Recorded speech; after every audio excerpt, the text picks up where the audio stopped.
salaatu lazi fi kulli sayrin wa fi safar. gaaw leen gaaw abonné si Khidma 28 TV def leen Khidma 28 TV bu ngeen pari bës leen cloche bi ngeen mën a am 24 heures sur 24 lépp luy information tukkeeku si bile chaîne bu mag si Touba di liggéeyal Serigne Touba Khidma 28 TV ak sa chaîne bi topp tànki Serigne bi. amaani ala maahin maal absa wa safar.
bisimilah asalaamaaleykum wa rahmatullahi wa barakatuhu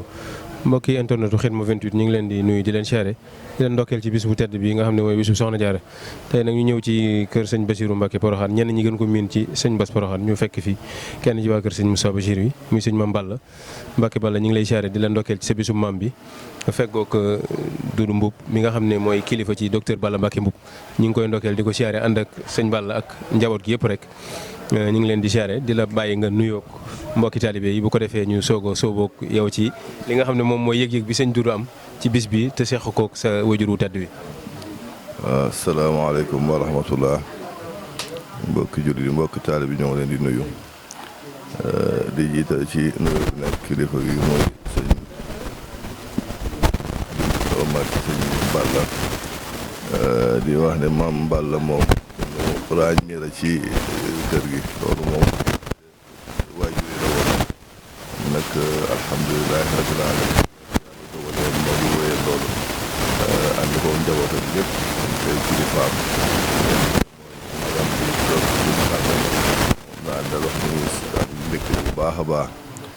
yàlla dogal na sax xam naa sëñ bi dafa fekkoon mu nekk ci ay xarit yu tuuti waaye Mame Balla moom xam na moo tax bi mu ñu fi fekkee mu ne woon lépp loo xam ne la waajur yi daan dox ci diggante ak sëñ Bassirou diggante ak sëñ Moustapha loolu nga wéyee ci sëñ Bassirou mi nag loolu tawfeex la yoo xam ne yàlla may am na lu ñu xam ci sa diggante ak sëñ Bass waaye am na lu ñu xam tamit ci diggante njaboot gi ak njaboot sëñ Bassirou kon nag yàlla na yàlla gën a dëgëral bu baax a baax yàlla gën leen dolli tawfeex ba lii ngeen def nii xam ne liggéeyu mag ñi la sunu borom may leen kàttan ngeen gën koo man di ko def ci barkeb Cheikhul Khadim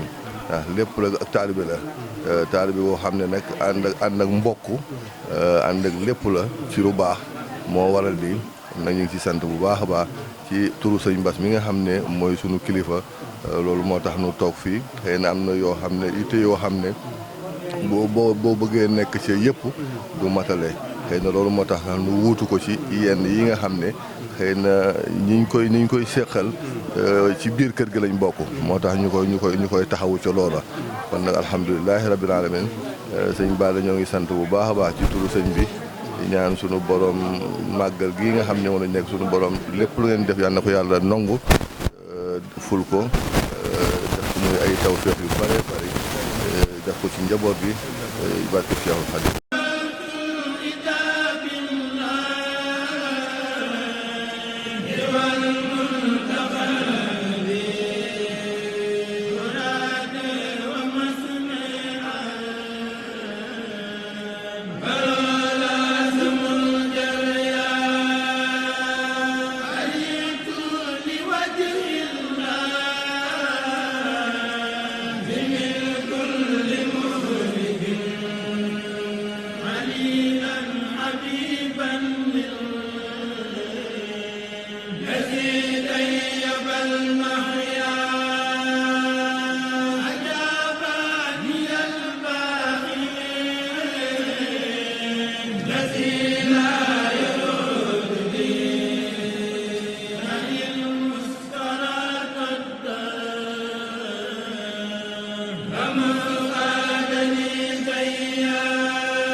صلاة الذي في كل سير وفي سفر gaaw leen gaaw abonné si Khidma 28 TV def leen Khidma 28 TV bu ngeen pari bës leen cloche bi ngeen mën a am 24 heures sur 24 lépp luy information tukkeeku si bile chaîne bu mag si Touba di liggéeyal Serigne Touba Khidma 28 TV ak sa chaîne bi topp tànki Serigne bi. أماني هلا ماهن ما الأبس والسفر